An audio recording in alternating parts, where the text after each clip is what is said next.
easy for me in terms of trying to explain what Veterans Day means to me. And the reason I say it's easy is because I have a wonderful, wonderful short piece, and I didn't write it. I didn't write it at all. My friend wrote it. He wrote it a couple of years ago. But it's, I read it, and I've been kind of excited for this, to read this on the air to you guys, you folks out there, because a lot of you will know him, but a lot of you are going to hear this, and it'll mean something to you, and you maybe will remember someone in your own family through this piece that I'm going to take a moment here to read. Well, the author of this is Kevin Kobza, who's a Fairhaven police officer. He's a sergeant here in the police department in town. He's a friend of mine. And he wrote this, and then I asked his permission, if I could read it here on the air. Which, no matter what he said, I was going to do it anyway. If it's in the public record, I was going to do it anyway. But this is about his grandfather on his mother's side. Of course, interestingly, his dad also, many of you know him, he's a school teacher in New Bedford. His dad is a Vietnam veteran. But this is something he wrote. It's very short, but it's very important. And I'm going to share it with you here now. All right. So when I say I, it's not I. I'm reading now. This is Kevin Kobza's piece. The American flag will be raised this Memorial Day at the Fort Phoenix Sunrise Service in memory of my grandfather, William Gallagher. The flag, which will be raised by the Fairhaven Boy Scouts, adorned his casket when he passed away on June 21st, 1991. It is also the same flag that flew above Fairhaven High School on the very first Independence Day of the new millennium. The big flag that customarily flies was unavailable that day, which prompted my father and I to fly his flag in its place. William Gallagher graduated from Fairhaven High School in 1930, during the early years of the Great Depression. He was inducted into the Army in 1942 at the age of 31, after the United States entered World War II. He rose to the rank of sergeant and served in the 75th Infantry Division in major campaigns throughout Europe.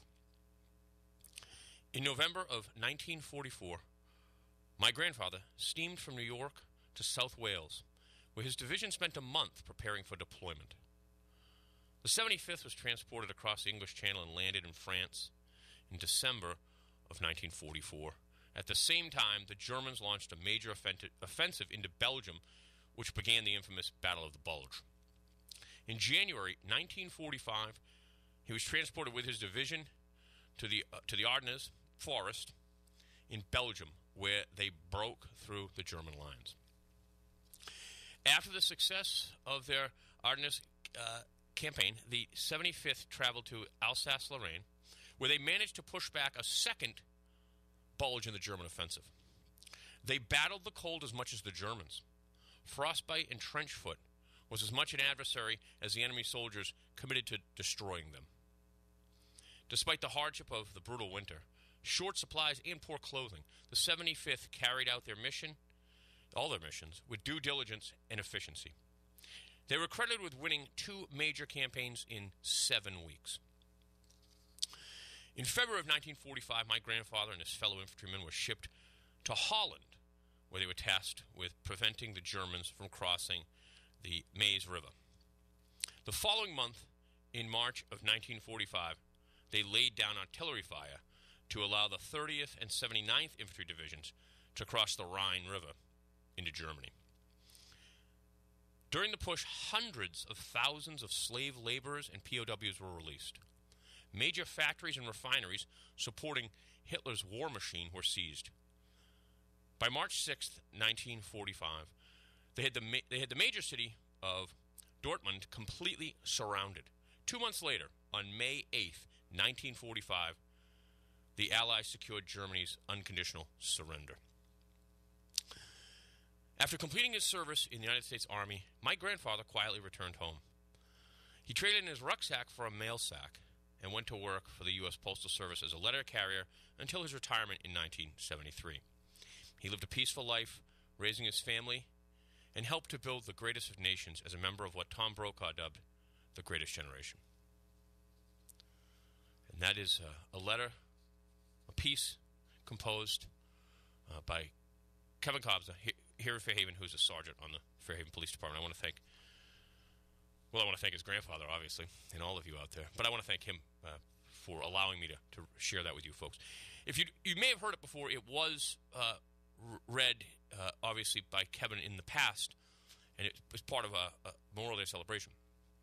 But I just wanted to share it with you folks here on Veterans Day, because I just thought, when I read it a while ago, I thought it captures the American spirit. It captures the true experience. And I have to tell you, look, when you find something that someone you know wrote that's really good, you want to share it. At least I do. But I love this line. He traded in his rucksack for a mail sack and went to work for the U.S. Postal Service as a letter carrier. Does it say? I mean, it says it all, right? Very, very great sentence. Can you picture that? Transforming, right, from his Army uniform, dropping the rucksack, picking up his mail sack, transferring into his work uniform, and just carrying on, raising his family. And he's a legitimate hero. He was awarded the Bronze Star during World War II. So I wanted to share that with you because I really liked it, and I thought it captured what a lot of you probably are thinking, hopefully are thinking about maybe somebody in your life or maybe all veterans in general. So thank you again to the Kobza family for allowing me to share that with you.